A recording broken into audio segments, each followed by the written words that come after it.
Test 2. You will hear a number of different recordings, and you will have to answer questions on what you hear. There will be time for you to read the instructions and questions, and you will have a chance to check your work. All the recordings will be played once only. The test is in 4 sections. At the end of the test, you will be given 10 minutes to transfer your answers to an answer sheet. Now turn to Section 1.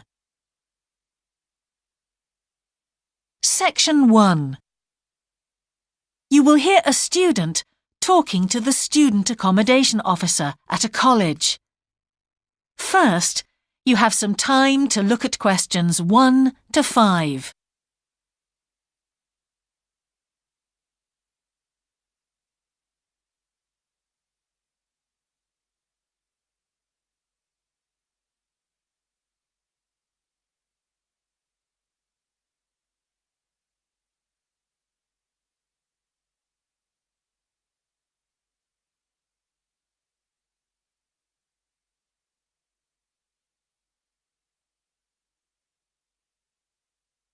You will see that there is an example that has been done for you.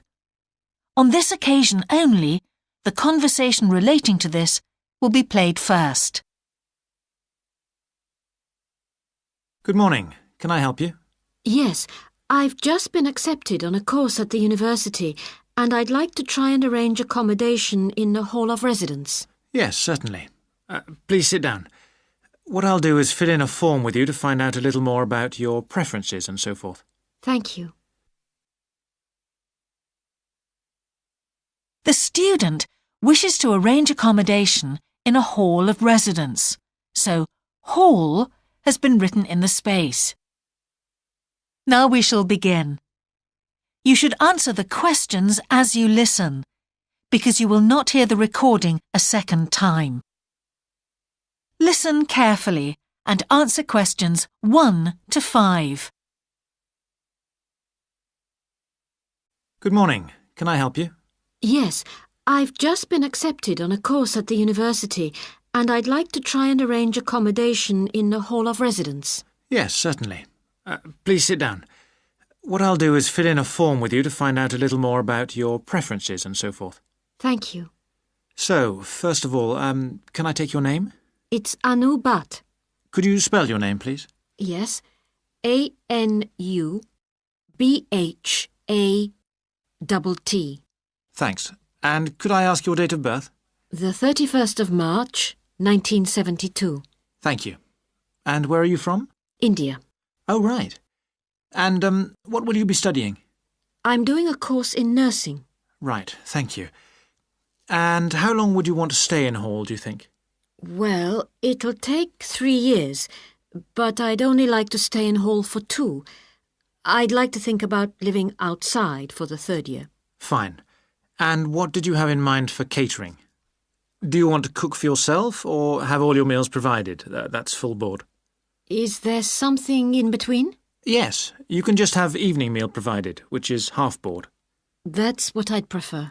Yes, a lot of students opt for that. Now, with that in mind, do you have any special diet, anything we should know about? Yes, I don't take red meat. No red meat. Before you hear the rest of the conversation, you have some time to look at questions 6 to 10.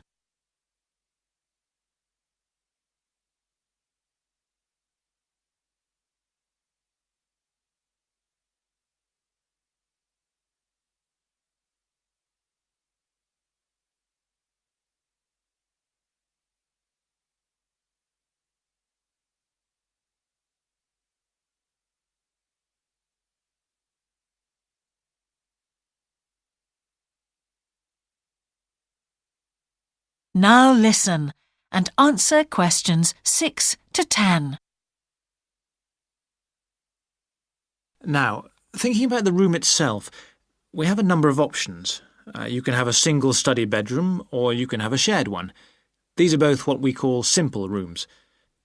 The other alternative is to opt for a single bedsit, which actually has more space and better facilities. There's about £20 a week difference between them. Well, actually, my grant is quite generous, and I think the bedsit sounds the best option. Lovely. I'll put you down for that, and we'll see what availability is like. Now, can I ask some other personal details which we like to have on record? Yes, of course. I wonder if you could let us know what your interests are.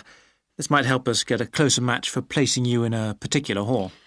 Well, I love the theatre. Right. And I enjoy sports, particularly badminton. Ah, that's worth knowing. Now, what we finish with on the form is really a list from you of what your priorities are in choosing a hall, and we'll do our best to take these into account. Well, the first thing is I'd prefer a hall where there are other mature students, if possible. Yes, we do have halls which tend to cater for slightly older students. And I'd prefer to be out of town. That's actually very good for you because we tend to have more vacancies in out-of-town halls. Lucky. Yes.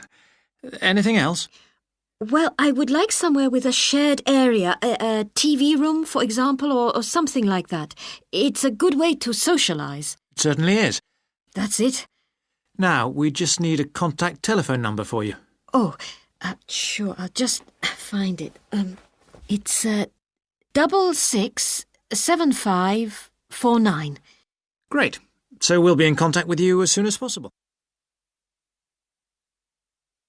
That is the end of section 1. You now have half a minute to check your answers.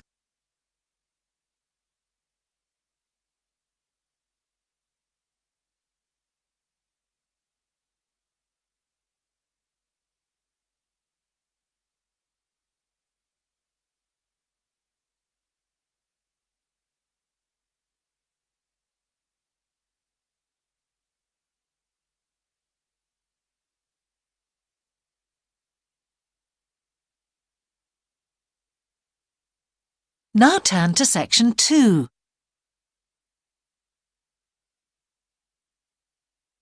Section 2. You will hear a man giving a talk to new members of a wildlife club in the south of England. First, you have some time to look at questions 11 to 13.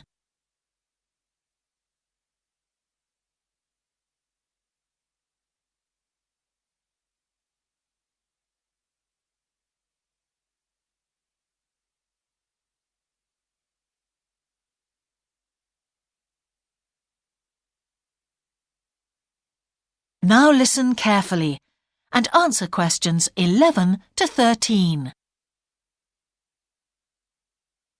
Hello, I'm delighted to welcome you to our Wildlife Club and very pleased that you're interested in the countryside and the plants and creatures of this area. I think you'll be surprised at the variety we have here, even though we're not far from London. I'll start by telling you about some of the parks and open spaces nearby. One very pleasant place is Halland Common. This has been public land for hundreds of years, and what you'll find interesting is that the River Ouse, which flows into the sea 80 kilometres away, has its source in the common. There's an information board about the plants and animals you can see here, and, by the way, the common is accessible 24 hours a day. Then there's Holt Island, which is noted for its great range of trees. In the past, willows were grown here commercially for basket making, and this ancient craft has recently been reintroduced. The island is only open to the public from Friday to Sunday because it's quite small, and if there were people around every day, much of the wildlife would keep away. From there, it's just a short walk across the bridge to Longfield Country Park. Longfield has a modern replica of a farm from over 2,000 years ago. Children's activities are often arranged there, like bread making and face painting. The park is only open during daylight hours, so bear that in mind if you decide to go there. Before you hear the rest of the talk, you have some time to look at questions 14 to 20.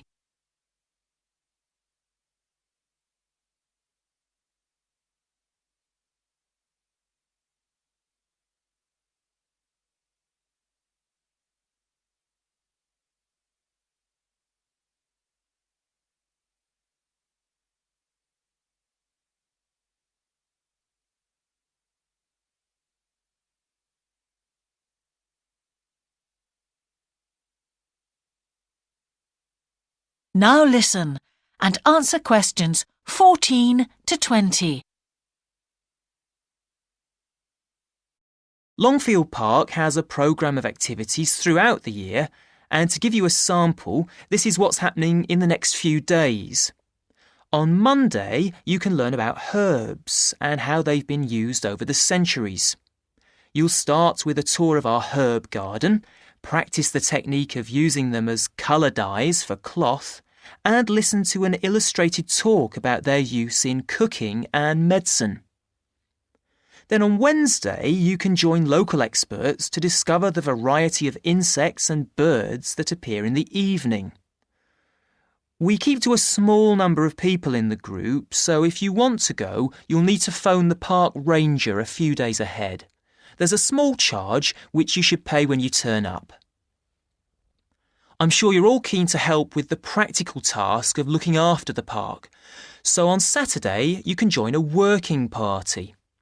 You'll have a choice of all sorts of activities, from planting hedges to picking up litter, so you'll be able to change from one to another when you feel like it. The rangers will be hard at work all day, but do come and join in, even for just a short while. One thing, though, is to make sure you're wearing something that you don't mind getting dirty or torn. And finally, I'd like to tell you about our new wildlife area, Hinchingbrook Park, which will be opened to the public next month. This slide doesn't really indicate how big it is, but anyway, you can see the 2 gates into the park and the main paths. As you can see, there's a lake in the northwest of the park with a bird hide to the west of it at the end of a path, so it'll be a nice, quiet place for watching the birds on the lake. Fairly close to where refreshments are available, there's a dog walking area in the southern part of the park, leading off from the path. And if you just want to sit and relax, you can go to the flower garden. That's the circular area on the map, surrounded by paths. And finally, there's a wooded area in the western section of the park, between 2 paths. OK, that's enough from me, so let's get on and have a look. That is the end of section 2. You now have half a minute to check your answers.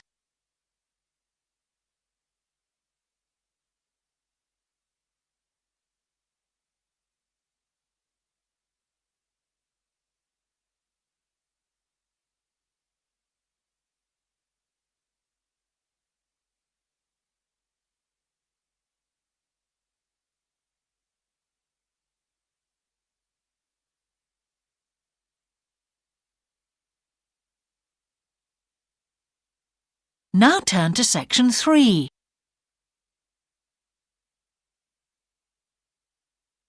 Section 3. You will hear the Director of Studies in an English Language Centre and a student representative talking about their Self-Access Centre. First, you have some time to look at questions 21 to 24.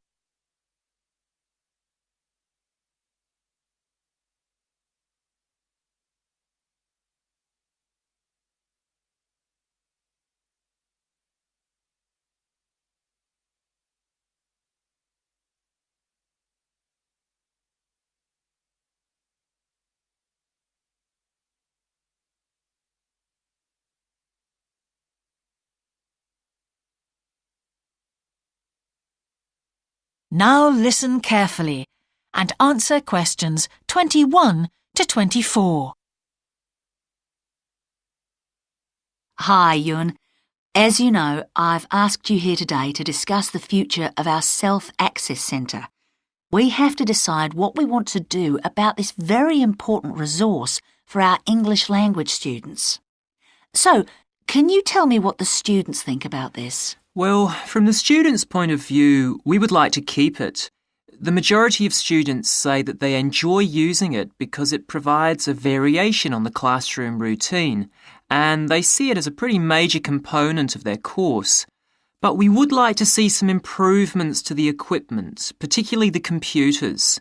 There aren't enough for one each at the moment, and we always have to share.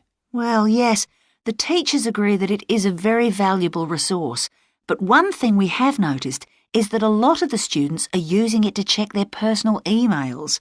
We don't want to stop you students using it, but we think the computers should be used as a learning resource, not for emails. Some of us also think that we could benefit a lot more by relocating the Self-Access Centre to the main university library building. How do you think the students would feel about that, Yun? Well, the library is big enough to incorporate the Self-Access Centre, but it wouldn't be like a class activity anymore. Our main worry would be not being able to go to a teacher for advice. I'm sure there would be plenty of things to do, but we really need teachers to help us choose the best activities. Well, there would still be a teacher present and he or she would guide the activities of the students. We wouldn't just leave them to get on with it. Yes, but I think the students would be much happier keeping the existing setup. They really like going to the Self-Access Centre with their teacher and staying together as a group to do activities. If we could just improve the resources and facilities, I think it would be fine. Is the cost going to be a problem? It's not so much the expense that I'm worried about, and we've certainly got room to do it, but it's the problem of timetabling a teacher to be in there outside class hours. If we're going to spend a lot of money on equipment and resources, we really need to make sure that everything is looked after properly. Anyway, let's make some notes to see just what needs doing to improve the centre. Before you hear the rest of the conversation, you have some time to look at questions 25 to 30.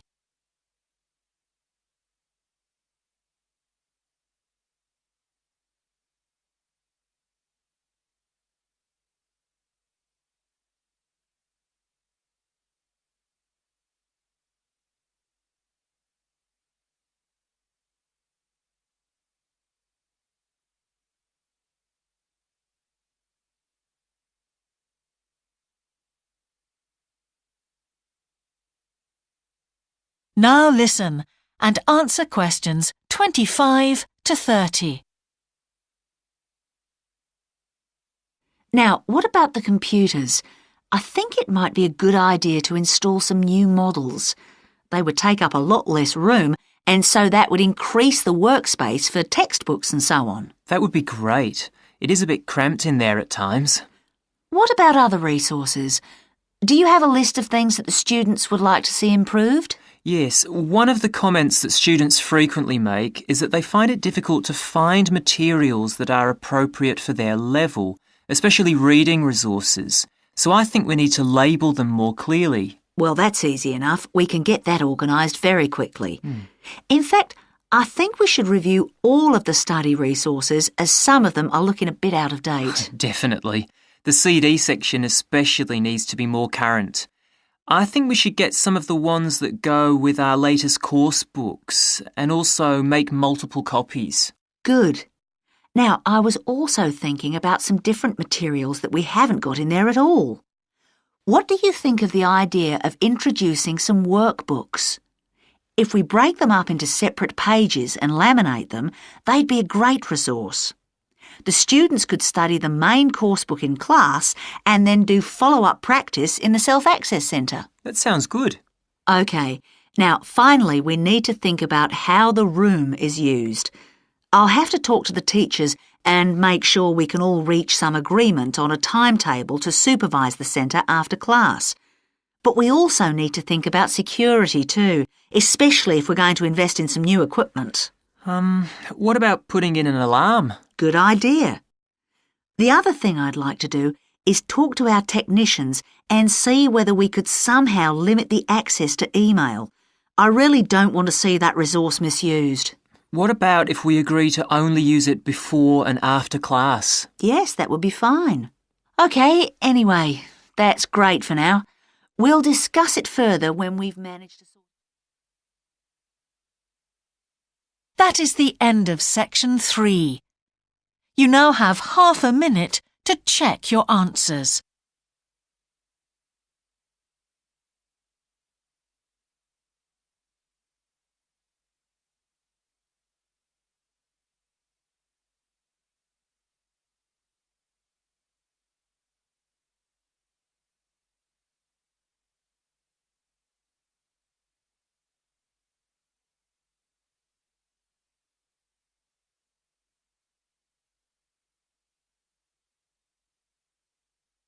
Now turn to section 4.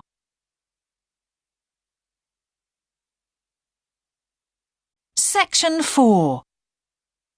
You will hear the beginning of a lecture about business cultures. First, you have some time to look at questions 31 to 40.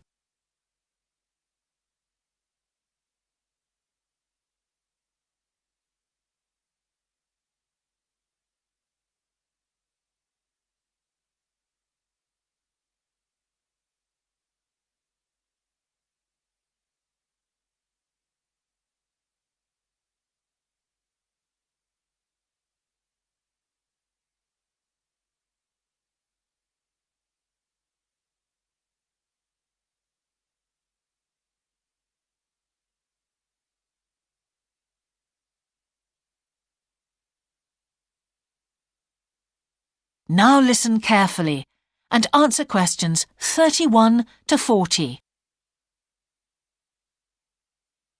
Good morning, everyone. Now, whether you're going to university to study business or some other subject, many of you will eventually end up working for a company of some kind. Now, when you first start working somewhere, you will realize that the organization you've joined has certain characteristics.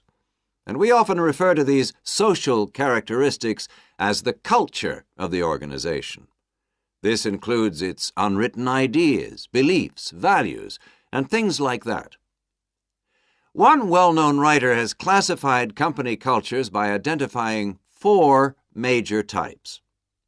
The first type is called the power culture, and it's usually found in small organizations. It's the type of culture that needs a central source of power to be effective.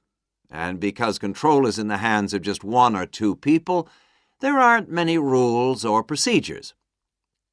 Another characteristic is that communication usually takes the form of conversations rather than, say, formal meetings or written memos. Now, one of the benefits of this culture is that the organization has the ability to act quickly. So it responds well to threat or danger on the one hand, and opportunity on the other. But on the negative side, this type of organization doesn't always act effectively because it depends too much on 1 or 2 people at the top. And when these people make poor decisions, there's no one else who can influence them. And the kind of person who does well in this type of business culture is one who is happy to take risks, and for whom job security is a low priority. The next type is known as role culture. That's R-O-L-E, not R-O-L-L, by the way. And this type is usually found in large companies, which have lots of different levels in them. These organizations usually have separate departments that specialize in things like finance or sales or maintenance or whatever. Each one is coordinated at the top by a small group of senior managers, and typically everyone's job is controlled by sets of rules and procedures. For example, there are specific job descriptions, rules for discipline, and so on. What are the benefits of this kind of culture?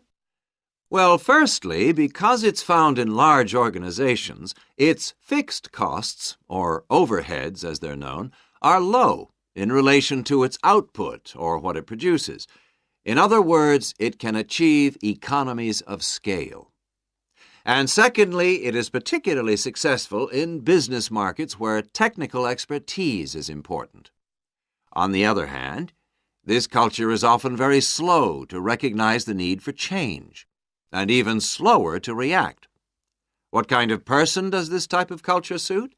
Well, it suits employees who value security and who don't particularly want to have responsibility.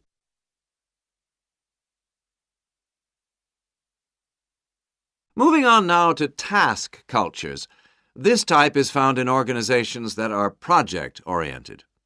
You usually find it where the market for the company's product is extremely competitive, or where the products themselves have a short lifespan. Usually, top management delegates the projects, the people, and other resources, and once these have been allocated, little day-to-day control is exercised from the top, because this would seem like breaking the rules. Now, one of the major benefits of this culture is that it's flexible. But it does have some major disadvantages, too. For instance, it can't produce economies of scale or great depth of expertise. People who like working in groups or teams prefer this type of culture. And finally, the fourth category is called the person culture. This type is quite unusual. That is the end of section 4. You now have half a minute to check your answers.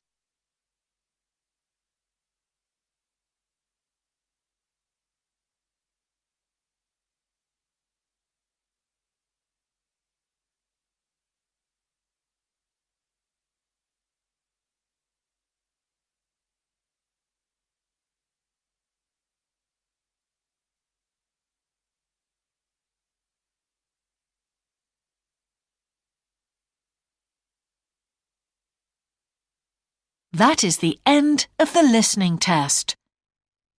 In the IELTS test, you would now have 10 minutes to transfer your answers to the answer sheet.